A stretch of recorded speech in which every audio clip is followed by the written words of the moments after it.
Assalamu marhaba bikoum et bienvenue à toutes et à tous. Vous écoutez Comme As You Are et ici votre hôte Bahia Nar. Comme As You Are est un podcast dans lequel nous recevons à chaque épisode un ou une invitée qui partagera avec nous son histoire, son parcours et ses conseils. Pour ce premier épisode, très court mais aussi très riche en informations, j'ai eu le plaisir de discuter avec Lars Silberbauer, qui est Senior Vice President d'MTV Digital Studio, mais à l'époque où je l'ai rencontré, il était le directeur social media et vidéo de Lego.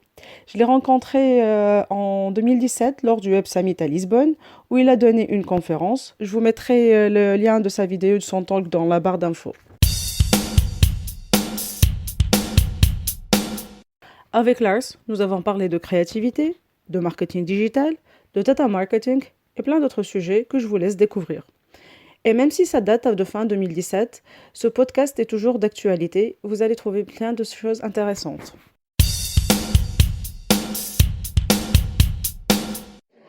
Thank you, Lars, for meeting with us today.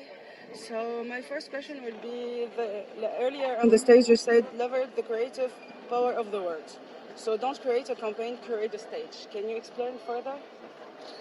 Yeah, of course I can. I think it's essential if you want to engage creators, if you want to engage the imagination and creativity with other people, then you can't approach it like you do in a traditional marketing campaign.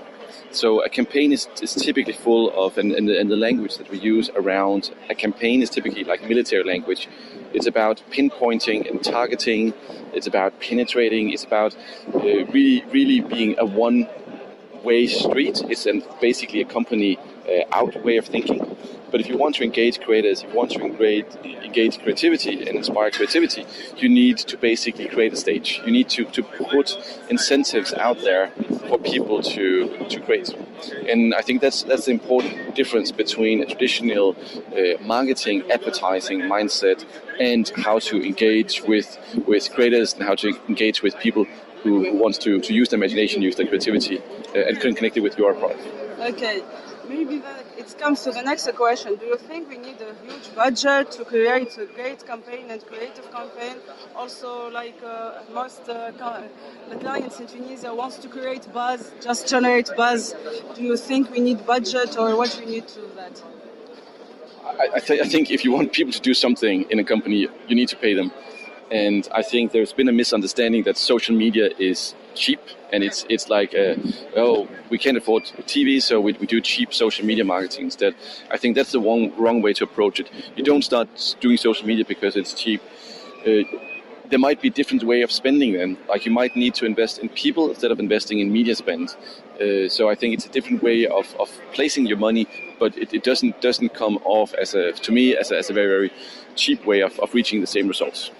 Okay, and during your speech you talked about content, you talked also about data. So can we say in 2017 and preparing for 2018 that content is still king and data is still queen? The whole queen and king thing. I think creativity is what is needed, but through the data we get a lot of questions. And we should look into the data to find those questions and those areas where we don't see our perception of the world being visualized by the data. And those areas and those moments is where we need to ask ourselves, what's the hypothesis of this meaning that or that or that. And then we need to add that to the creative development, because the data will tell us a lot of things, but they might not be able to tell us the future creative idea. That is still where we need to really look into ourselves, look into the products, look into the challenges, and come up with those ideas that might be creative. And we also need to look, of course, into the creativity that lies with the consumers, with the fans, and with everyone. Okay. So also when you talk about data, the word data is really a big word. So maybe for the case of Lego, what kind of data do you use or look into to find all these insights to create your next campaign? Oh, that's like it is a bit of a big word, and we'll use a ton of different data sources, and it really depends on the area that we're going to look into and the specific objective that we have. and then we select the data sources, and sometimes we add different sources just to see if there are correlations between something we didn't consider to understand things better. So data is a huge area, and it's just getting more and more complex, but also in some areas easier to access and to use. Okay, and for the next year or for 2018, what do you think are going to be the next big trends in digital marketing and social media? I think what I just heard from RGA in their presentation was that they think that the next generation of storytelling is going to be social first, and I actually like that approach, and I like that statement, because I think that's pretty much what we also are seeing, that we need to figure out what works in a social context before we actually put the whole media machine behind it. So I think that is going to be one thing. And then you can add, of course, all of the video formats with augmented reality, 360 videos, and so on. It's going to be quite influential as well. Okay, thank you very much. You're welcome.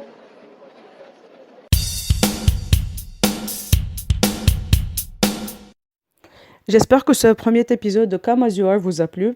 Et désolé si le son n'était pas top. C'était un peu les conditions de l'enregistrement à l'époque au WebSummit et on n'avait pas trop le choix. Si cet épisode vous a plu, n'hésitez pas à vous abonner et à le partager. Si vous avez des recommandations et des personnes que vous voulez inviter, n'hésitez pas à nous en faire part. Et à la prochaine fois. Au revoir.